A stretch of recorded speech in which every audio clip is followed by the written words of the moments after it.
تو حضرت عمر کہتے ہیں شام آئے ہیں یار سب سے پہلا کام یہ کر بلال کا تو پتہ کر. یہاں سنا ہے بلال حبشی کا مقام بھی کہیں نیڑے نیڑے ہے, پتہ تو کر.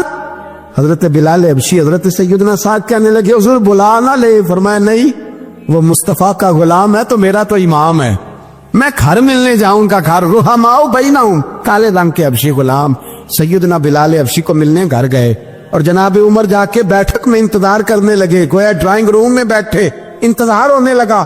جناب سیدنا بلال آئے تو حضرت عمر اٹھ کے کھڑے ہوئے. ملک شام کے لوگوں نے یہ منظر عجیب دیکھا کہ جناب عمر فاروق ایک حبشی کے لیے کھڑے ہوئے, اور جب کھڑے ہوئے تو حضرت بلال کہنے لگے عمر بیٹھ جاؤ, یہ کیا کر رہے ہو؟ حضرت سیدنا عمر رو پڑے, کہنے لگے بلال تو حبشی پہلے تھا, جب سے رسول اللہ کا غلام بنا ہے ساری امت کا امام بن گیا, ساری امت کا تو امام بن گیا ہے جب سے تو نبی پاک صلی اللہ تعالی علیہ وسلم کا غلام بن. بھائی یاد رکھے جب اشداء علی الکفار کی بات تھی تو اپنے سگے قتل ہو گئے, اور جب رحماء بینہم کی بات تھی تو پھر یہ نہیں دیکھا یہ حبشی ہے. توجہ ہے میری بات پر؟ جاگ رہے نا آپ لوگ, ادھر دیکھیں. پھر یہ نہیں دیکھا کہ یہ حبشی ہے, یہ رومی ہے, یہ کون ہے, پھر یہ دیکھا کہ یہ رسول اللہ کا غلام ہے صلی اللہ ہو. ہمارے ہاں تو نفرتیں پھیل گئی ہو, او بس کرو جی بنگالیوں سے جان چھڑاؤ, او بس کرو جی فلانے سے, او بس کر یار. رہن سہن اپنا اپنا ہوتا ہے, لیکن مسلمان جس طرح کا بھی ہو اس کے ساتھ نفرت کرنے کی اجازت نہیں ہے. پہلی بات اشداء علی الکفار, دوسری بات رحماء بین. اب تیسری بات ہے تراہم رکعا سجدا یبتغون فضلا من اللہ ورضوانا. میں نے جو شروع میں بات کی تھی نا کہ اگر خانہ کعبہ میں 40-50 لاکھ حاجی مل کے دعائی مانگ لیتا, دعائی مانگ لیتا مل کے تو کمال ہو جاتا. حضرت ابو بکر صدیق رضی اللہ تعالیٰ عنہ سے کسی نے پوچھا تھا بدر میں فتح کیسے ہوئی؟ اب بھی مسلمان کہتے ہیں نہیں جی کیسے لڑیں گے جی, ہمیں اپنا بڑا مسئلہ ہے. یہ کمزور لوگوں کی باتیں, کمزور جو خدا والے ہوتے ہیں ان کی یہ سوچ نہیں ہوتی. یہ آرزو کرم اور میں آپ سے کروں, یہ بھیک اس کو جی دیے جس کا خدا نہ ہو. یہ کمزور لوگ ہیں کہتے ہیں نہیں کیسے ہوگا, کس طرح ہوگا, جن کو پتا ہو کہ ہماری غیبی طاقت ہے. ہماری حضرت ابو بکر صدیق رضی اللہ تعالیٰ پوچھا جناب بدر میں کیسے جیت گئے؟ تلواریں زیادہ تھی, نیزے زیادہ تھے, یا آپ کو جاسوسی زیادہ تھی, پتہ زیادہ تھا کہ یوں قابو آئیں گے کافر؟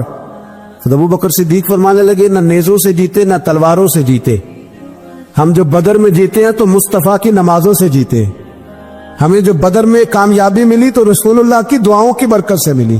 فرمانے لگے کافر ساری رات شرابیں پیتے رہے, ساری رات وہ ناچ گانے میں مصروف رہے, اور میں حضور کے خیمے میں موجود تھا, نبی پاک ساری رات نماز پڑھتے رہے, ساری رات حضور نماز پڑھتے رہے, ساری رات اللہ سے دعا کرتے رہے. فرمایا صبح جو کامیابی ملی تو یہ مصطفیٰ کی نمازوں کی برکت سے ملی. ایک بزرگ کی میں بات سن رہا تھا, وہ کہہ رہے تھے اب نمازیں عبادتیں ریاضتیں بعد میں کرنا, پہلے جہاد کرو. کہہ رہے تھے اب نکل کر خانقاہوں سے ادا کا رسم شبیری, عبادتیں ریاضتیں تلاوتیں درود بعد میں ہوگا, پہلے جہاد. تو میں نے کہا صاحب عبادتیں تلاوتیں درود ہو کہاں رہا ہے, پہلے وہ جگہ تو بتائیں. خانقاہوں پہ تو عرس ہو رہا ہے, سال کے بعد ڈھول لگ رہا ہے. وہ جو زمانہ تھا نا کہ خانقاہ شریف پہ شام تک قرآن مجید ختم ہوگا, فجر کے بعد 50,000 درود پڑھا جائے گا, وہاں لوگ آئے ہیں تو وہاں ذکر کرتے کرتے لوگ اس قدر مست ہوئے کہ انہیں ہوش ہی نہیں کہاں کہ کہاں گئے. وہ تو دور ختم ہو گیا. اب کہاں ہے خانقاہ میں؟ اب تو نظر نیاز رہ گئی, ختم شریف رہ گیا, عرس پاک رہ گیا, باقی تو معاملہ ختم ہے. وہ کہاں گیا معاملہ سارا؟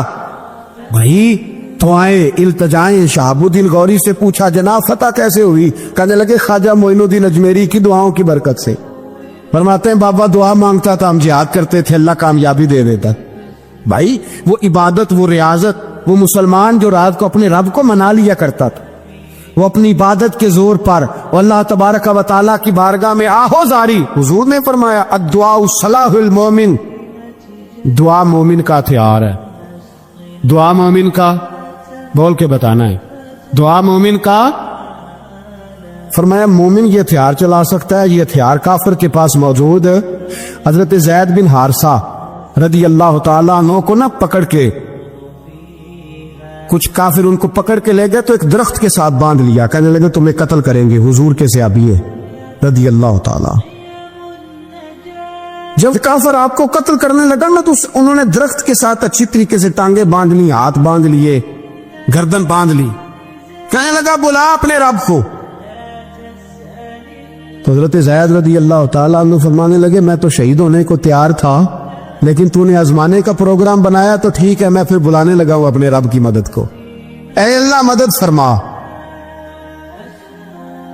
اس نے اتنی دیر میں تلوار نیام سے نکال لی، اے اللہ مدد فرما۔ اس نے جب تک دونوں ہاتھوں میں تلوار سونت لی، اے اللہ مدد فرما۔ جب تیسری بار آپ نے یہ کہا تو اس نے تلوار اٹھائی، کہا اللہ مدد فرما۔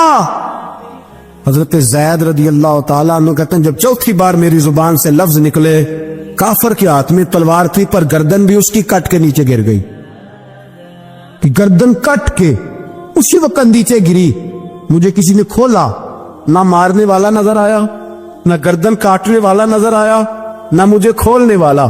تو میں نے کہا آنے والے تو بتا تو سوئی تو کون ہے؟ تو کہنے لگے میں جبریل امین ہوں، میں جبریل امین ہوں، میں جبریل، مجھے دشمنوں نہ چھیڑو، میرا ہے کوئی جہاں میں، مجھے دشمنوں نہ چھیڑو، میرا ہے کوئی جہاں میں ابھی پکار لوں گا، نہیں دور ہے مدینہ۔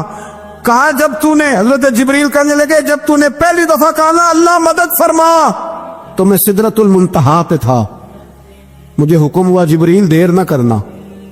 فرماتے ہیں جب دوسری دفعہ تو نے کہا نا اللہ مدد فرما تو میں 7ویں آسمان پہ تھا، اور جب تیسری دفعہ کہا مدد فرما تو میں پہلے آسمان پہ تھا، اور فرمایا جب تو نے کہا چوتھی دفعہ اللہ مدد فرما تو میں تیرے سرانے کھڑا تھا، میں تیرے سرانے۔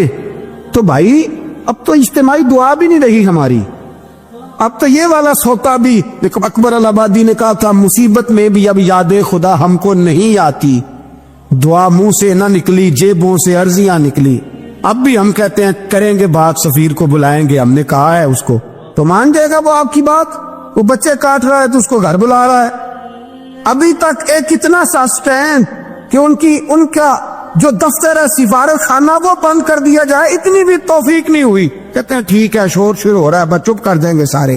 خدا را خواب غفلت سے اٹھو، بیداری حاصل کرو، اور کچھ نہیں ہو سکتا تو کھل کے دعا تو مانگو، ان کے لیے دعا تو مانگو۔